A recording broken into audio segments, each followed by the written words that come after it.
Welcome. Thanks, guys. Welcome, Eric. Welcome. I'm glad to be here with all of you.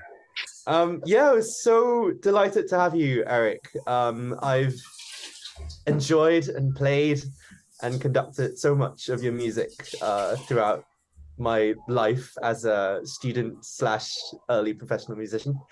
And it's really, really nice to finally get a chance to chat with you. Thank you, Darren. I didn't know you'd conducted it also. That's very cool. Yeah, fair bit. And I think most of us in this team have some sort of a relationship with your music as well, be it as a performer or as a listener. It's so cool. I'll tell you, it's surreal. It's still surreal to me, that this idea that pieces of music that I just sit in my little room. You can see here, this is just my garage, that I just sit in my garage and I sort of try to steal fire from the gods, and that somehow it goes out in the world. And then, like you said, most or all of you have played it or performed it. It's just incredible to me. I still can't get over it. It's such a strange thing. Yeah, and it still blows your mind. It's blowing my mind, and that it's blowing your mind. Yeah, it truly blows my mind, and it blows my mind for a couple of reasons. One, that like just how small the world is, and that we're able to connect like this. And then two, I mean, looking at all of you, probably several of these pieces that you're talking or that we'll talk about, you weren't even alive when I wrote them. That's a very odd thing too. Now to be on your, here on your podcast, just thinking time is a flat circle. Yeah, totally. I think it might be interesting if we do remember to do it. Give a shout as to the year that you wrote each piece. That will, if I can remember. Yeah, definitely. And we'll see what happens. Cool. Yes, so I think we'd like to start off by chatting with you a little bit on. So we've kind of divided this chat into choral music, winds, and a bit of winds and orchestral, and some questions about creative careers, if that's all right. Nice. So let's kick it off. I think we've got. Is this me on the first question? Right. Yes. So, Eric. Choral music is often seen as a genre that's steeped in tradition, and of course, as I understand, you've sung as a chorister in your early kind of days as a young musician. In your music, how do you reinvent the wheel in working in this genre with such a huge baggage of tradition? My God. Not intentionally, I will say that. So truly, never once did I sit down and think, I'll do something new, or this is shiny, or this is breaking from tradition or reinventing tradition. I think I came to choral music pretty late. I was only 18 when I started singing. I was really only 20 when I started to really read music. And so all of my influences before I found choral music were film music and video game music and pop and just nothing that had anything to do with the choir. And so oftentimes, especially when I look back at the first 10 years of pieces that I wrote as a choir composer, I hear those influences, if that makes sense. Like I hear as much the soundtrack to Twin Peaks as I do Monteverdi or Tallis. Do you know what I mean? And so I think it's just a weird stew of influences that all got mixed together that ended up sounding inventive, if you will. Yeah. That's an interesting thought, because it's kind of, especially in this day and age, we have so much access to all sorts of music that's out there, genres, time periods, and stuff like that, and everything just somehow feeds in to how we conceive music and how we exactly. And I never thought of myself as a classical composer. I just thought of myself as, I love this thing that I'm doing, singing in choirs, and here's my take on it. Here, I love these things, I love these things, I love these, but so much of it was influenced by Pink Floyd and Stevie Wonder and John Williams as much as it was anything else. Yeah, absolutely. I think I definitely resonate a lot with that. Luke, I think you've got the next. Yeah. I'm really curious about your approach to melody, because I think especially in new music, melodic kind of structures are a little bit kind of out of style in a certain sense. Certainly some new music has it, but I think that's one of the reasons your music resonates with so many people is because of the really memorable melodic writing. So I'm just curious your approach to kind of writing melodies, if it just sort of strikes you, like you said, inspiration from the gods or something like that, or if there's techniques you use and just kind of your approach to doing melodic writing. Thank you for saying that. You know, it's funny because the thing you said at the very beginning, I find it fascinating. As I ended up doing a master's degree in music, and so I've got an education now, but I still don't think of myself as an academic composer, right? And like when you said it's out of style, say, to write melodically, it's funny. It's totally in style for everybody but composers. Do you know what I mean? It's only academic composers that have all decided that it's gauche or it's old fashioned or it's paper thin or whatever. The rest of the world loves melody. This is how we all communicate with each other.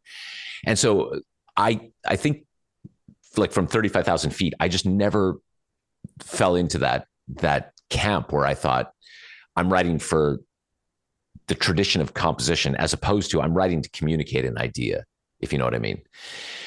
So when I sit down to write a melody, well, maybe that's the best way to say it. I really don't sit down to write a melody.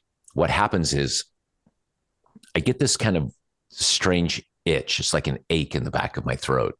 And I feel like I want to sing something, but I'm not a very good singer. I heard the American composer once, Ned Rorem, say the reason composers compose is because they can't sing. I think that's really true.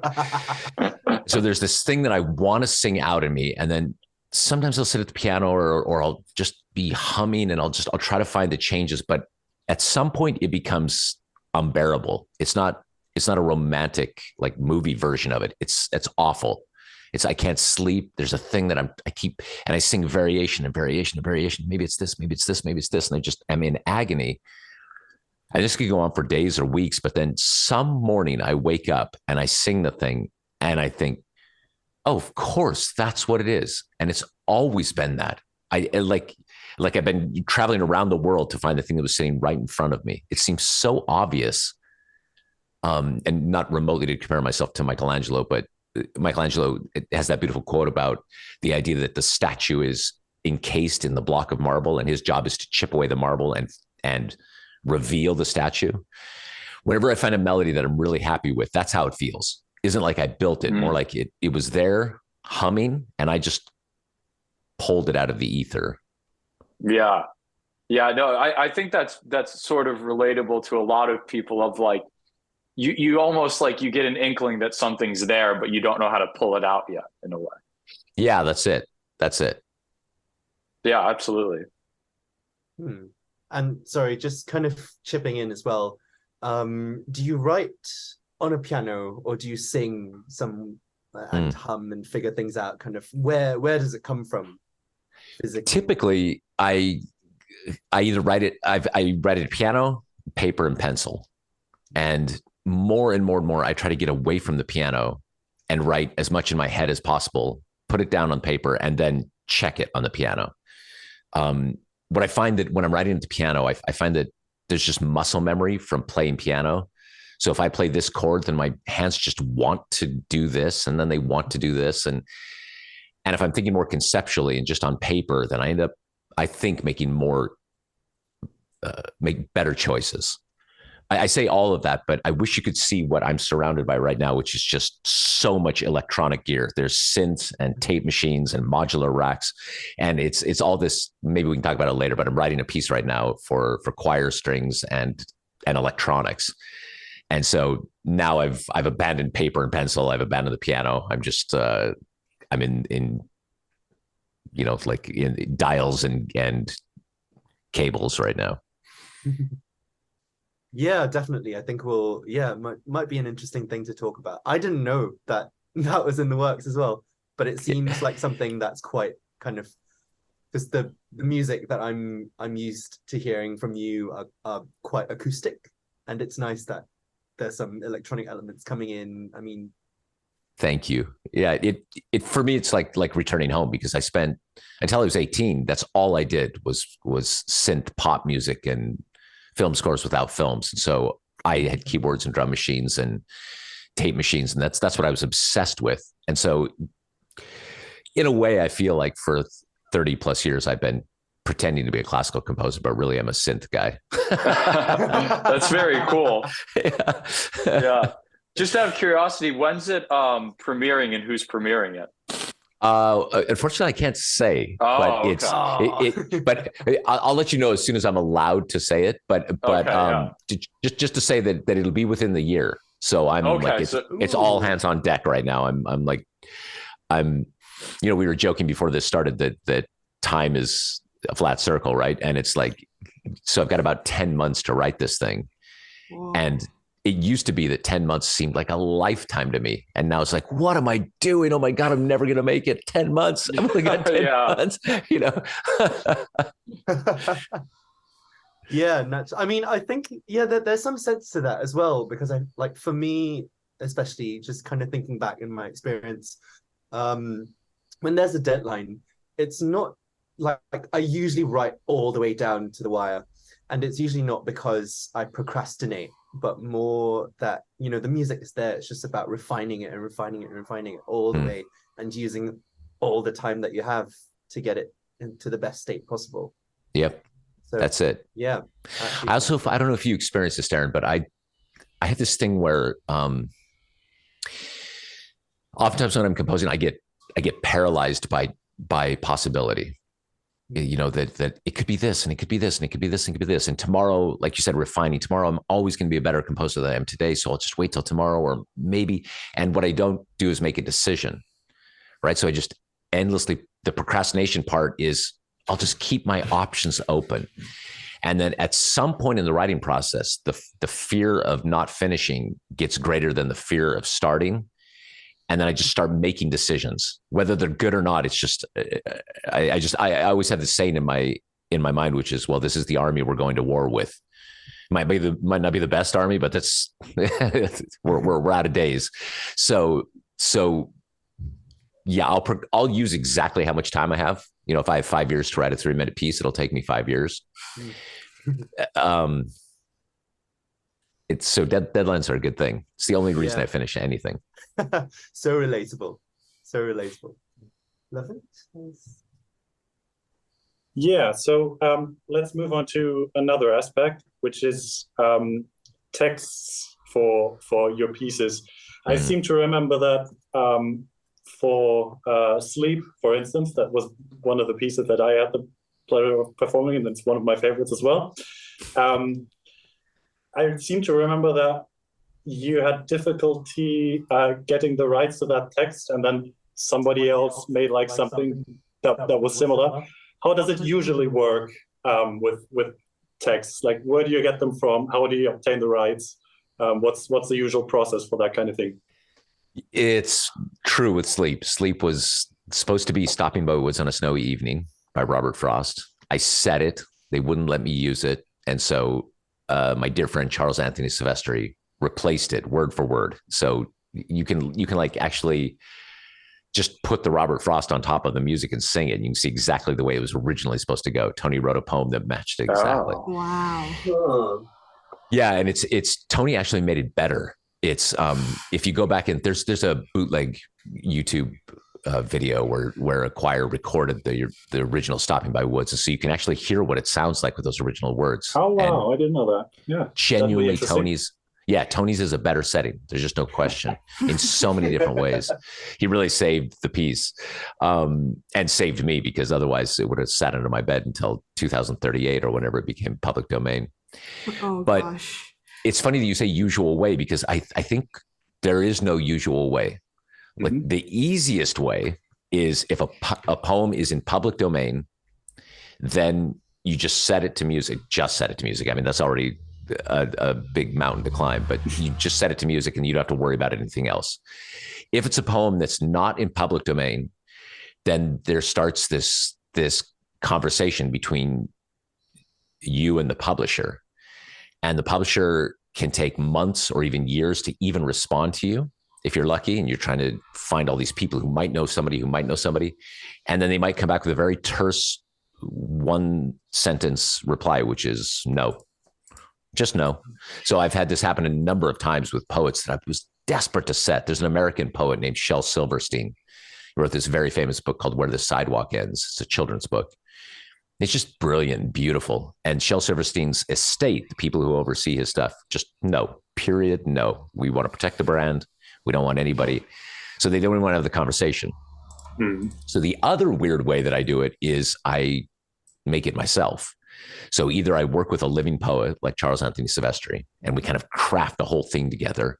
Like when we wrote Leonardo Dreams of His Flying Machine, it was basically like we were sitting next to each other, and I was saying, now I need a line like this, and now it needs to be this, and what if it did this? And he suggests something, and it kind of goes back and forth. Or very, very lately, I've been writing my own poetry.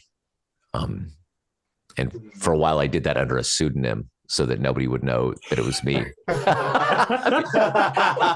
It's all going to be out there now. Yeah, now it's out there. Now the secret's been revealed. Yeah, I learned a long time ago that for whatever reason, critics would punch really hard when they thought I had written the poetry. I don't know why. Somehow composers aren't supposed to be poets. I'm not saying I'm a poet of any renown, but sometimes I know what I want. But so there's a few pieces, like Luke Sarumque is the poetry was written by Edward Esch, which is my pseudonym.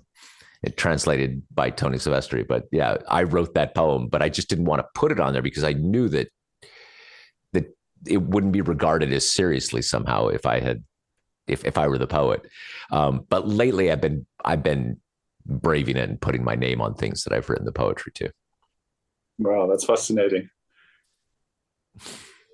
Right, Julie? Yeah. Could you tell us about your collaborative album, Home, with Christopher Glynn? How did this project came to be, and how does the collaboration work between the two of you?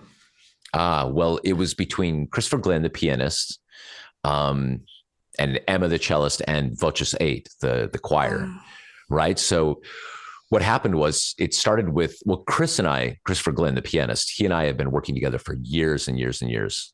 In fact, I don't know if I've ever recorded anything where I'm conducting that he's not the pianist on it.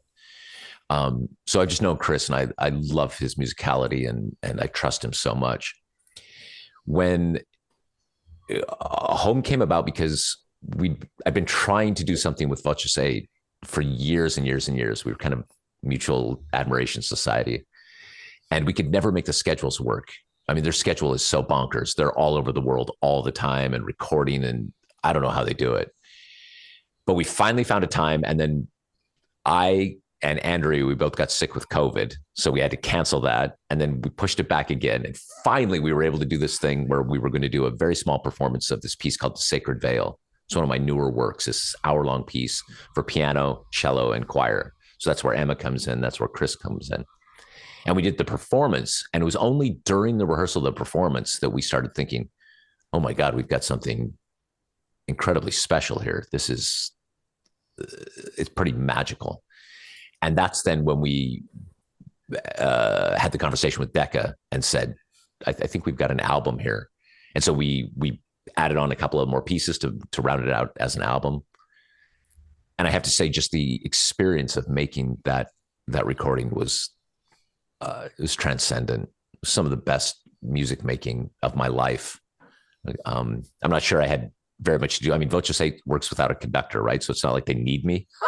So a lot of it was just me sort of interpretive dancing in front of them, but it was just push and pull and so musical. Yeah, it was a glorious experience. Every composer should get the chance to have their music performed like that. Oh, that sounds beautiful. I mean, the piece is so beautiful as well. Like, I had to listen to it. It's now kind of like my like songs. I kind of just loop it sometimes. Thank you. To add on this, since you have like Christopher to like collaborate with you, does he actually give you some inputs as well as a performer? Like for me, my partner and I, he sometimes gives me some ideas on compositions. He's a violinist. Does Christopher also give you some ideas like that? Yeah, absolutely. Usually with Chris, the stuff that we've done, it's already written. So it's not like he says, this is unplayable, or have you considered this? Or although he would certainly say it to me if it were. But when I'm conducting, because I always think of myself as a composer first, who just happens to be, I sort of tricked my way into standing in front of any group of people and waving my arms around. And so I always defer to the experts. So with Christopher, for instance, very rarely would I say to him, will you do it like this? It would be more like, what do you think is the best way to do this? And then Christopher would say, well, we could do this, or we could do this, and we do this. And, oh, that one, that's beautiful. And then oftentimes he'll come to me and just say, what if we did this? You know, what if played this way or pedaled here or brought this out a little bit? And every time he's right, like his instincts are always spot on. Wow. I guess we just trust the musicians sometimes. They know best. Oh yeah. I mean, I'm a big fan of film, and one of the things that they always say about movies is that if you can get the script really good and you can cast it really well, you've got a very good shot at making a decent movie. If you don't have those two things, you're in big trouble. And I think this all the time about composing as well, that if it's really well written, that if there's a lot of integrity and every note is there for a reason, and then you get the right players to bring out that music, it's really hard to mess it up. You know, it's then, especially for the conductor, actually, the conductor has to actively be trying to ruin the piece, which can happen from time to time. Gosh. I'm sure we've all seen that too, but you know what I mean? It's like, isn't that the worst when you're in a room? This has happened to me when I'm conducting, when you're in a room and everyone can tell the conductor is the problem. It's the worst experience, but I had an experience. This actually happened to me where I was conducting a piece that I wrote called Equus for orchestra and chorus. And it's incredibly difficult to conduct. It's easily the hardest thing I've ever conducted. And I lose sleep every time I have to conduct it. And we were in the dress rehearsal. This is in Minnesota. So professional orchestra, fantastic, huge chorus. And there's these 16 bars of Equus where it was very clear that I was the problem, that I couldn't keep everybody together. It was a terrible feeling. But then I just said to everyone, I said, guys, I've got an idea that when we get to letter K here, I'm going to give the downbeat and then I'm just going to put my hands down. And I want you to take 16 bars and I'll pick you back up the next letter. And it was the most extraordinary thing, because what happened was we got to that moment, I put my hands down, and then you could see everybody, you know, all these pros lean in. They're invested in it. It's their music, right? They're going to make this happen. And it sounded perfect, way better than it ever would have with me conducting. And it was such a valuable lesson for me, which is that oftentimes what the group needs is for you to let go the reins, like just let them run, let them ride. And I try to do that as often as possible now. I love YouTube comments where people are looking at videos of me conducting. They're like, this dude needs to take some conducting lessons. He has no idea what he's doing. And the reason I love that is because if you listen to it, it sounds fantastic. So it's like, obviously something's going right here, right? Yeah. So oftentimes what I'm doing is I'm not conducting like, here's one. It's like, let's just sort of empowering the musicians to be better together. I guess in a way it's like kind of let the music flow into the musician, let them express it. It's more natural than just do this, do that. That's exactly right. Yeah. And then they take ownership of it, right? And then you can really hear the difference, I find, between players who are just, like you said, do this, do that. They're just playing accurately and together and making an ensemble. But then when a group takes it into their hearts, when they're like, okay, this is ours. Let's bring this thing to life. That the music actually changes it. And then the best part is that's when the audience can feel it. Then the listeners all get tingly and shiny. And it's like, that was an extraordinary experience.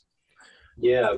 Actually, could I just jump in again with another random question, just bouncing off what we've just been talking about? Does that approach to conducting, in terms of, like, you know, giving musicians the freedom to take ownership of the music, does that extend to the way you communicate with them and speak to them in rehearsal as well, on top of just gesturing? Such a good question. I think absolutely. One of the things that I always do when I'm conducting, and I don't know if I started this off doing this intentionally or if it's just because I'm from California, but is that I'm never ever negative during rehearsal. It's always couched in the positive. And I try never to use the word I, like I want this from a group. I'll say we, or let's, or can we, or shout. So it's endlessly rebranding this idea that we're in this together. Do you know what I mean? Yeah, definitely. Yeah. So I try to create an atmosphere where it's joyful and also that it's light. And no matter how big or stressful the gig that's coming up is, it's just music. We're just making music, because nobody performs well when when they feel like this. But if everyone's relaxed and just sort of, they let go of the steering wheel a little bit, then everybody just plays better. Everything just blossoms, but a little easier. Yeah, absolutely. That's a lot of gems that you've fed us with. It's more encouraging people than it is to say yes or no. I always real quick, not to interrupt, Darren, but just that I always thought my superpower when I was working with professional groups, especially when I come to England, is that I'm just nice.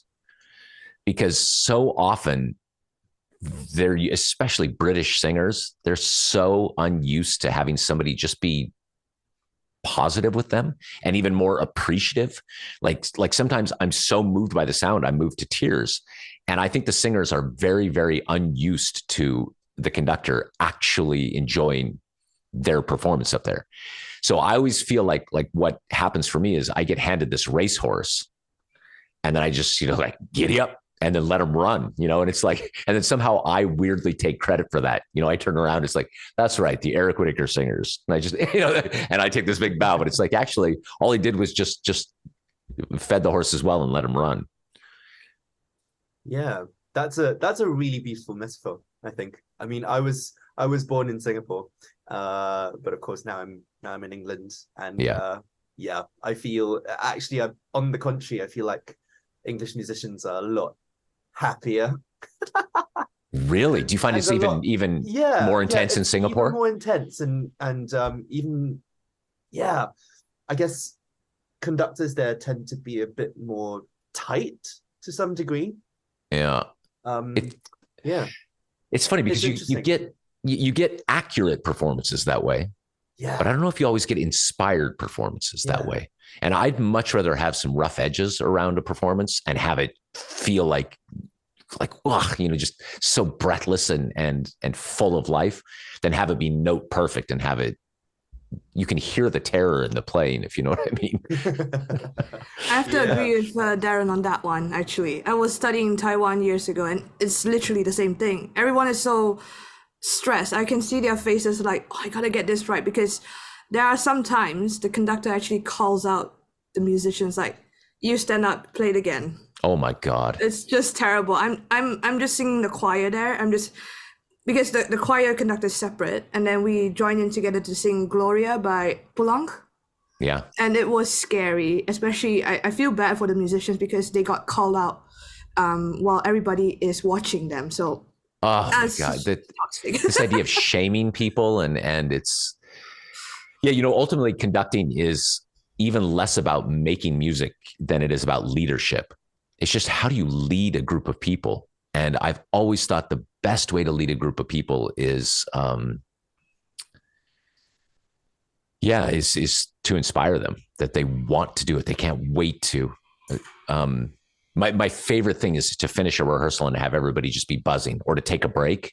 And you can just hear in the room, people are talking, and they go and they get their coffee and their biscuits, and just everybody's just happy or just alive. And I've been in those other rehearsals where it's just like, they're like these poor dogs that have been yelled at all afternoon. It's terrible. It's a terrible way to treat people. Yeah, absolutely. Jolene, I believe you've got the next question on the list. Oh no, actually, you are the next. You are the next one. Am I the next one? I'm after you. Right. Sorry. I was just about to just kind of ask, and this is to some degree related to what we were talking about with your album work just now. in the sense that, do you, as a composer, when it comes to orchestrating either for chorus or for orchestra or winds, how much do you consider the acoustics of where the piece may be performed, and do you write album music in a different way than you would write a piece of music if they were intended for a concert hall?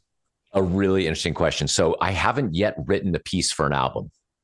In fact, the thing that I'm working on now is I'm imagining it as an album in the back of my mind. It'll be performed live too, but I'm writing like an album. I'm writing for this just to listen for a single audience member in headphones, which is a totally different experience than writing something that works on the concert stage.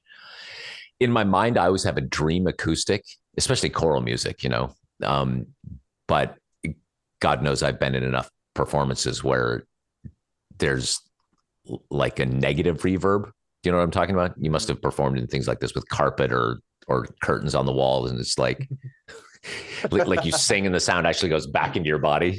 It's so awful. So I have a dream acoustic in my mind, but at the same time, I think the longer and longer that I've been writing either music for orchestra or chorus or concert band, I try to make it malleable.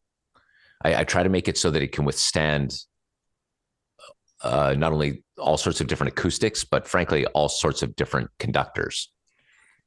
And I think some of the pieces of mine that have been most performed are most performed also because they're malleable, because they can withstand all sorts of different treatments of them, if that makes sense. And then there's just a way to approach composing, I find, when I'm trying to design it for as many different people to be able to successfully perform it. That's not to say it's watered down. It's just to say, like, the most simple version of this is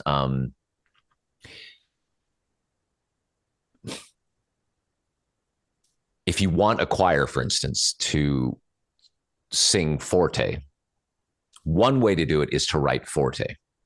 Literally write the word F or fortissimo, FF. You can do it that way. The other way to do it is to take them on a nice open vowel and take them high in their register. Then they will sing forte whether you write forte or not. It doesn't matter. It's just going to happen. And I try to write more and more like that, where it's just almost irregardless of what the dynamics or what the tempo is on the page, the thing just has to unfold in a certain way. I try to. I mean, half the time it's a wipeout disaster, but that's what I try to do when I'm writing. Yeah, definitely. And that's kind of, it's so interesting you should mention that, because there's orchestration is very often tied to the expressive quality and the dynamic quality of a piece as much as written instructions are. That's exactly the best orchestrators.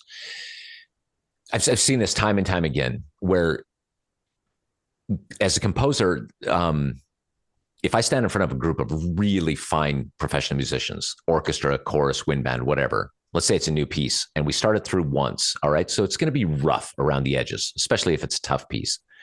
Second time through, it's going to more or less start to sound like the piece, right? It might be rougher. There might be some hiccups, but it's going to start.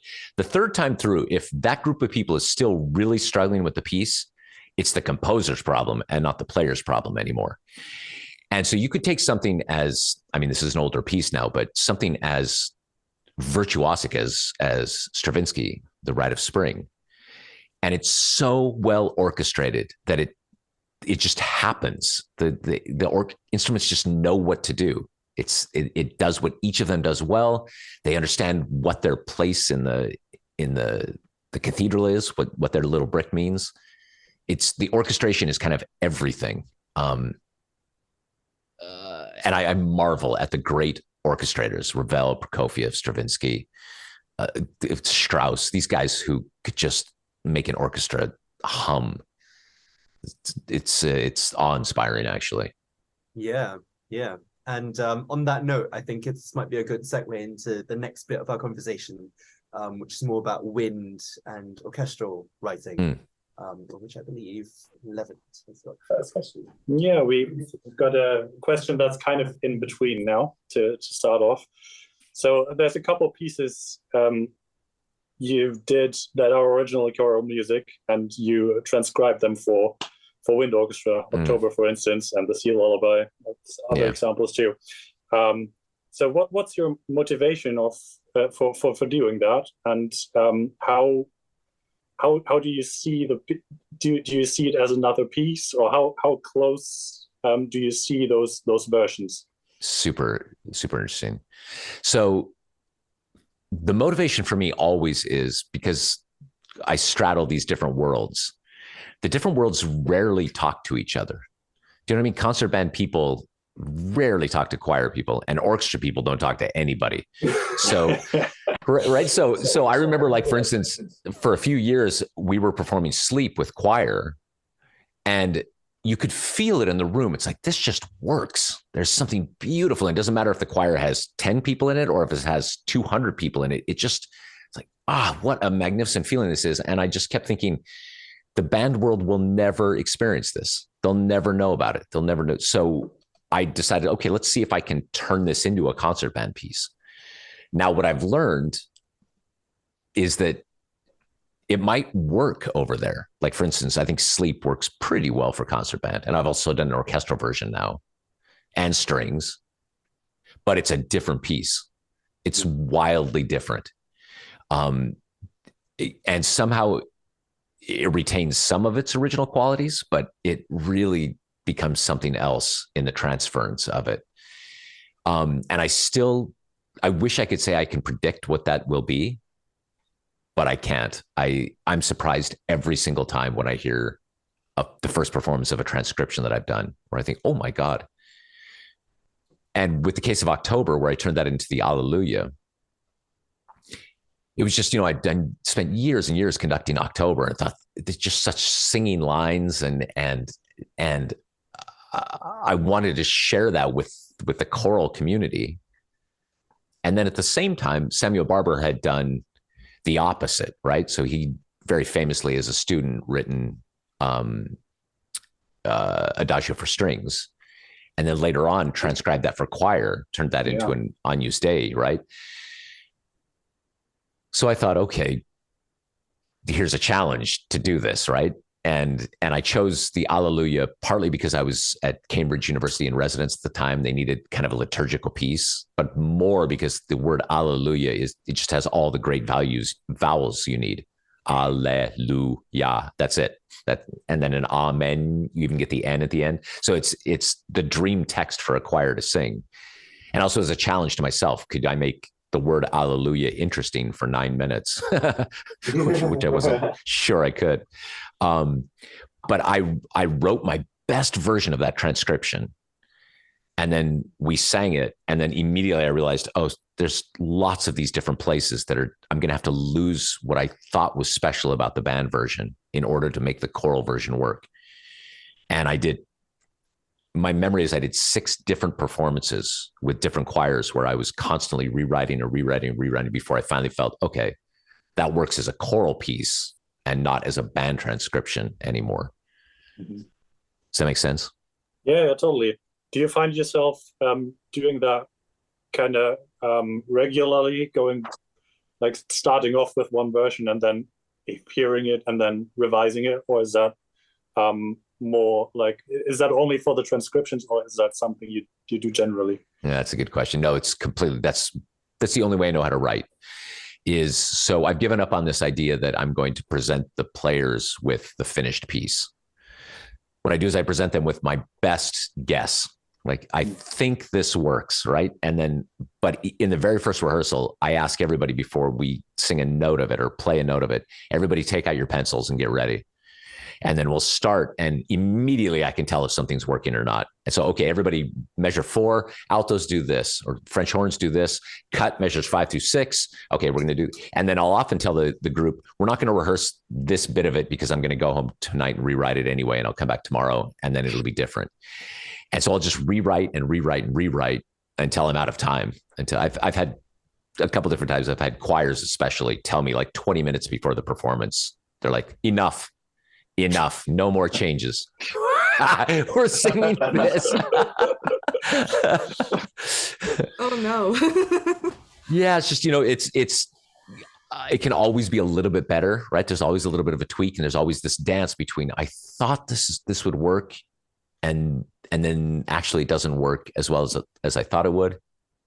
And I marvel at the great composers who just showed up with the finished score, where they just lay down the quill and say, that's how that goes. It's just mind blowing to me that they can do that. Yeah, in my experience, there's like two types of composers. It's those ones and the ones that keep revising until there's no way of keeping doing that. Yeah, right. I mean, I'm always heartened by Beethoven, like Beethoven, who is the giant of giants, and you see his manuscripts, and some of the scratching out that he did was so violent that he actually tore through the paper, right? So you think, okay, if Beethoven was also struggling like this, then it's okay for us mortals. If he does it, so can we. Yeah, exactly. Because there's nothing more disheartening than looking at a Mozart score where it's like, this is the only score. There's not even a second draft. He just wrote this down. This is how this goes, and you just can't imagine. Or Bach probably improvised it first, and it was like, I better write that down, so I have something for Thursday night. And it's like, oh my God, these people are just playing at such a level. It's staggering levels of musicianship. Yeah. I think Lucas. Okay. I think so. Yeah.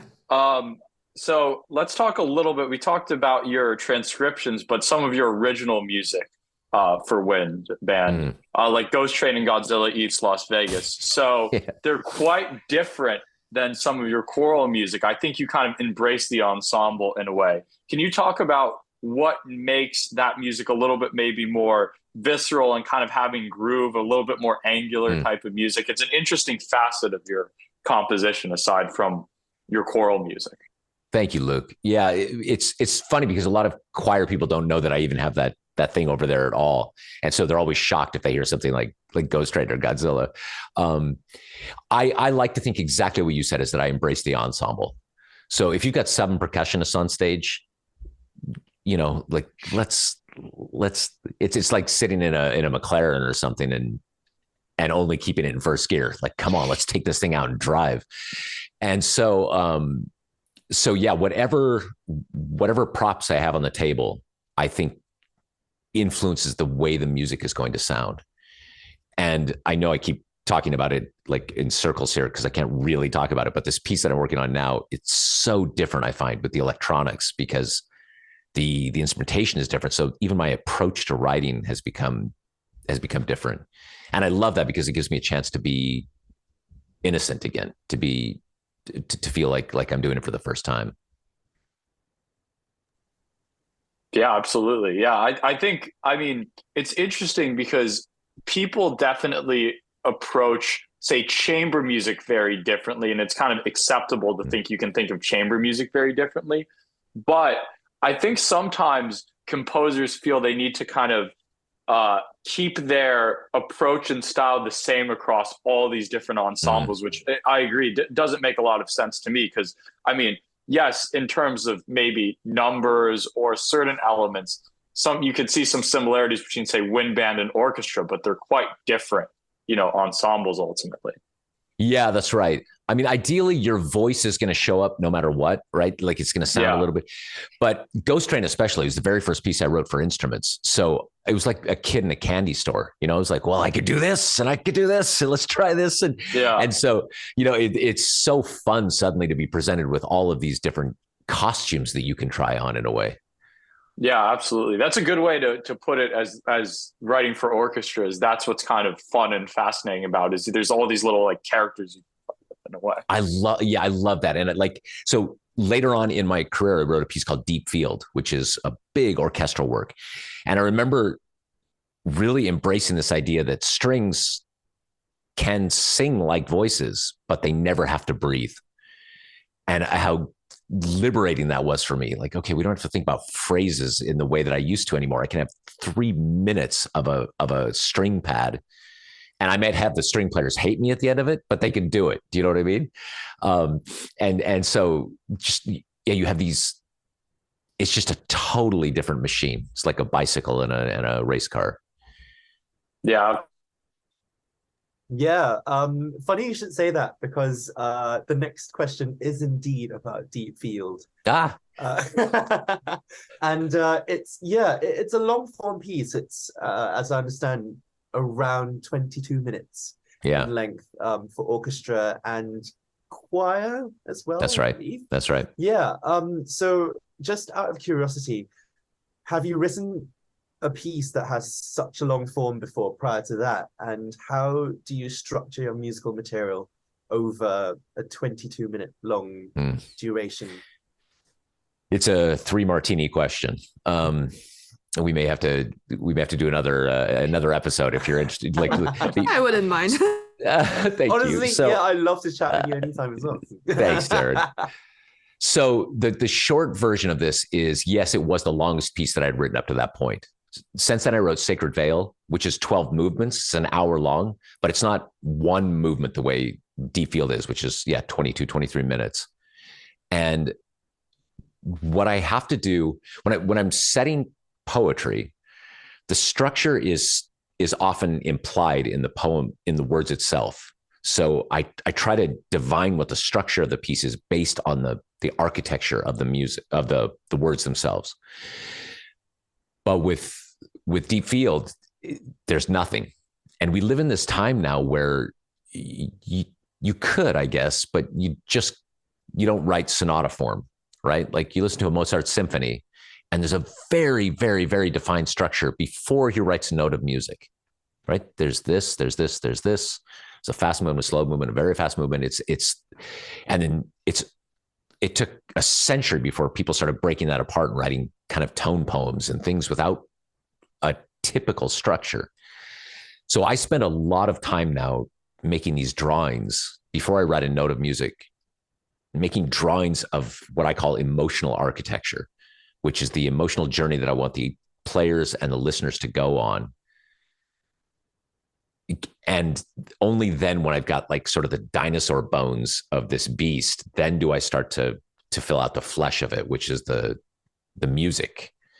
And so right now, for instance, this, sorry to keep talking about it, this piece that I'm working on right now, I can't tell you how many months have been spent on structure alone.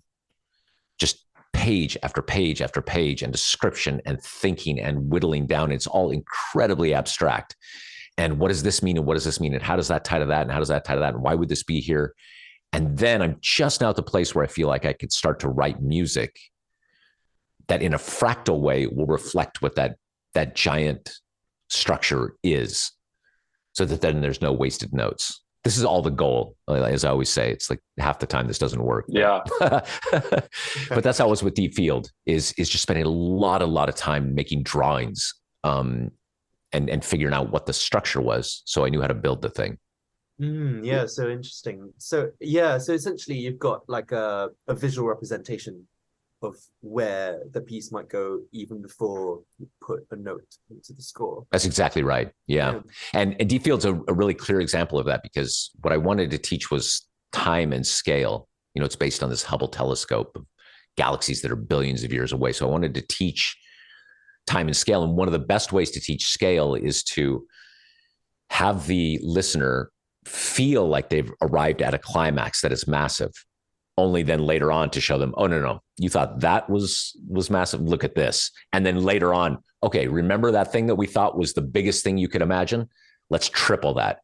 But in order to do that, you really have to plan that, right? It's like, okay, so when I reach this first false climax, it can only get so big, and the build can only be so long. And all of that is so helpful to do in the abstract before making the nuts and bolts of it. Yeah, definitely. Yeah. And one of my favorite, real quick, one of my favorite compositional piece of advice, I can't even remember who said this, but I think about it all the time, is the idea of like the composer as the architect. It was put very simply of, if you're building a house, you don't start by picking out the lamp. You start by building by the plans and the foundation. True. I couldn't agree. I think about this all the time too. The metaphor I always have for myself is that almost always composers start at the beginning of a piece and write to the end. And to me, as an architect, I'd be like, okay, I'm going to write the door. So let's write the perfect, and then you build the perfect door, and you spend a lot of time on it. You get it just the right color, you get the right dimensions, and then you step through the door and you're like, oh shit, wait, where's the living room? Oh, but there was supposed to be, I didn't think. And now what you've got to do is you got to go back and do all this work dismantling this door that frankly you've fallen in love with. It's really hard now to tear apart that door because you think that works. It's like, but that door is so good. And now you're stuck with the door, as opposed to let's make this whole structure functional and then worry about the door. It takes real emotional discipline, I think, because what you want to do is dive in and you want to be inspired by the thing and you want it just to flood out of you. And I heard Quincy Jones once say that composing is like trying to paint a house with a Q-tip. And it's so true. It's like just so meticulous and slow. And yeah, I just think very few of us have that Mozart experience in Amadeus where he's dictating the music to Salieri. Yeah. Like, here's how it goes. No. Yeah, totally. I think, well, Eric, it's been such a wonderful time chatting with you about your music and, talking about the pieces that so many of us have, been so familiar with and have loved for this many years. I believe we've got one final question for you that's about a completely, well, I wouldn't say completely, but a slightly different topic, more about kind of making a career out of composing. And I believe Jolene has the mantle with that. Yeah.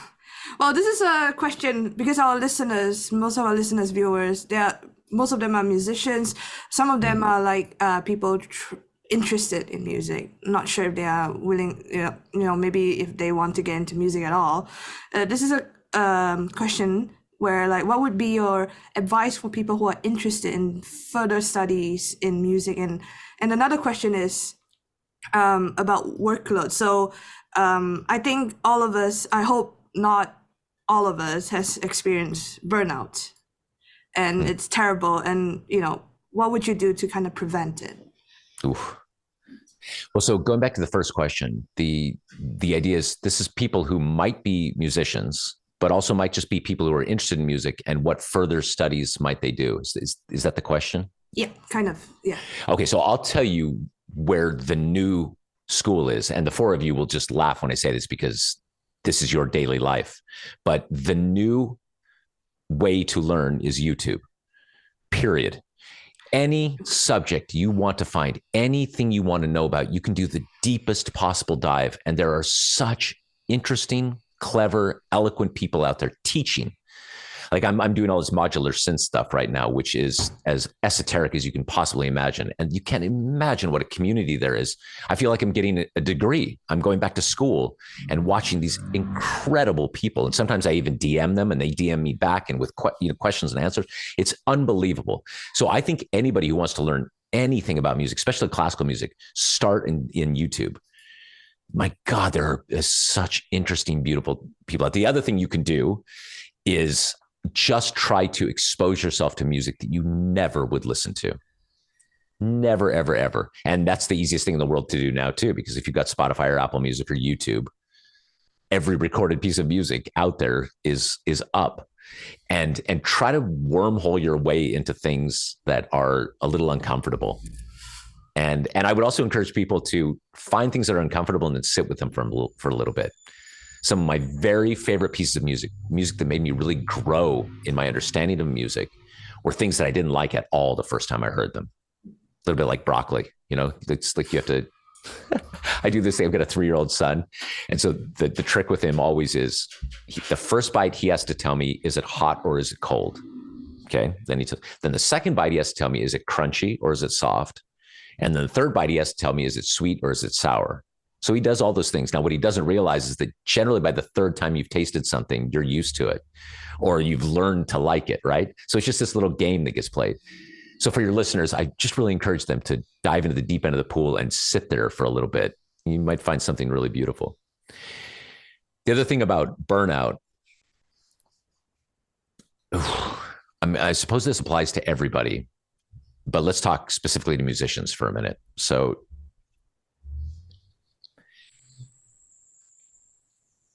burnout, I think, is rarely from actual exhaustion. It's rarely from, we can all go, we've experienced this, where if we're doing something we truly love, that we just can't wait to do, we can work 16 hours in a row, not even think about food, not think about sleep. We can do it for week upon week upon week. We love doing that thing, and actually doing it fuels us. It gives us all this inspiration. So I think the burnout comes from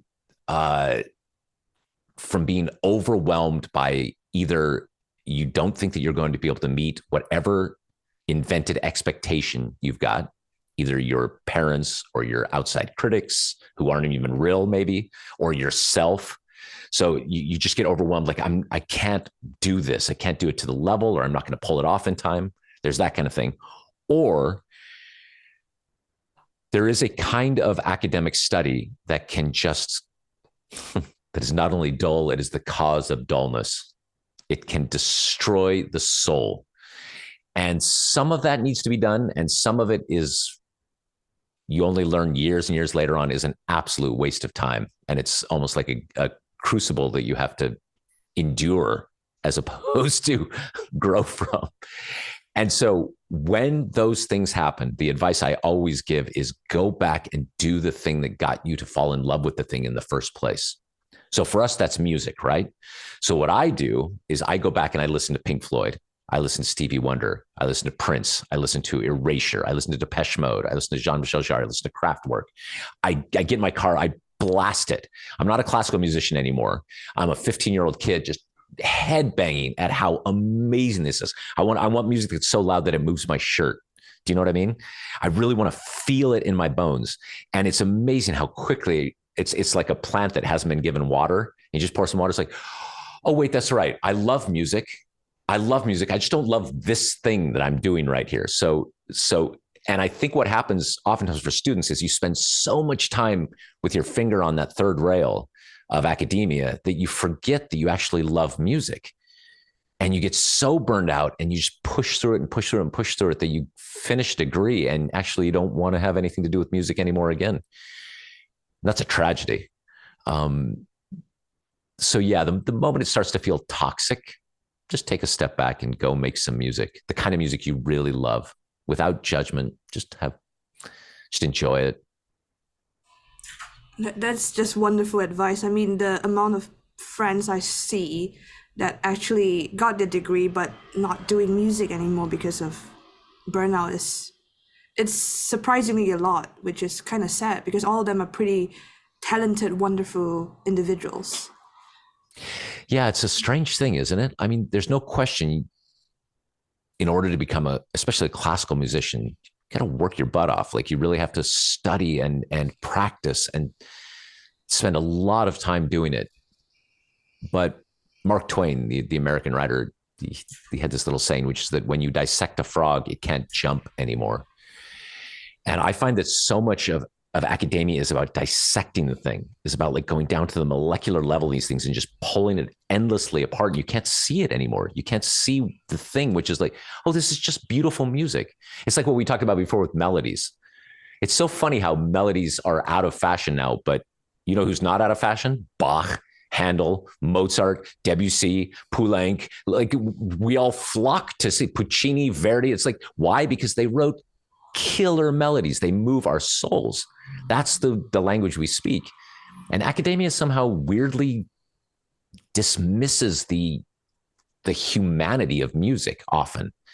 Just such a weird thing to do. And it's the reason we all got into it in the first place. I agree. Yeah. And they make you pay for it. Academia, yes. Come on. Now I'm in debt and I don't like music anymore. Thanks, guys. Gosh. Yeah, what an interesting note to end on. Yeah, exactly. Burn the schools down. No. Oh, wait. Yeah, funny enough, all four of us, I'm not sure if you've kind of discovered this in any way, shape or form, Eric, but the four of us, Luke, Levin, Jolene and I, we knew each other because we were all students at the RCM together. No Which is way. of course where you're based at. Well, I mean not based. That's but yeah. And you're here I am a talking about master. careers. Yeah. So Oops. Yeah. yeah, but so you guys are a perfect example of. Have you all graduated now? Mhm. You're Yep. all through. Yeah. All three Yeah. of So us. anyway. Yeah, I'm doing a master's in Except for film Darren, at yeah. the moment. Okay. But Yeah. so obviously you're still going. You're like still banging away at it, and also. I've got to say, to all four of your credit, you're doing what all musicians need to do, which is you're improvising a career. I'm sure when you started 6 years ago, you weren't like, what we ought to do is make a podcast. That's what we need to do, right? But it's like, this is just the way it works. There is no path. I suppose there's some magical path where you are an oboist and you do an oboe audition and you land an orchestra gig and you're just there for 35 years. I suppose there is that thing. I think that happens to very few people. The rest of us, it's like we love music and we're just going to try to figure out a way to keep this in our life. And we're just going to push and pull and improvise, and whatever new technology comes down the pike, we're going with that. Just got to stay loose and keep having fun with it. Yeah. Yeah, Totally. absolutely. We're gonna hit our 2-year anniversary very soon, actually. Yeah. Congratulations. Congratulations, Thank you. guys. Yeah, it's been a really, really fun time doing this podcast with all of you, and to be chatting with you too, Eric. Yes. Thanks, Darren. We Thank you really so learned a much for lot. joining This us. this is amazing Yeah. advice you've been giving. Yeah, it was great. Yeah. Yeah, and I think the same can be said for like so many of our guests whom we've spoken to, like every single person. We learn a lot and we get so inspired from our conversations, and more to come, definitely. That's really beautiful. I know I'll be tuning in. So keep doing the good work, guys. And thank you so much for inviting me on. Thank you. Thanks for coming. being here. It was great having you. Yeah, thank you so much.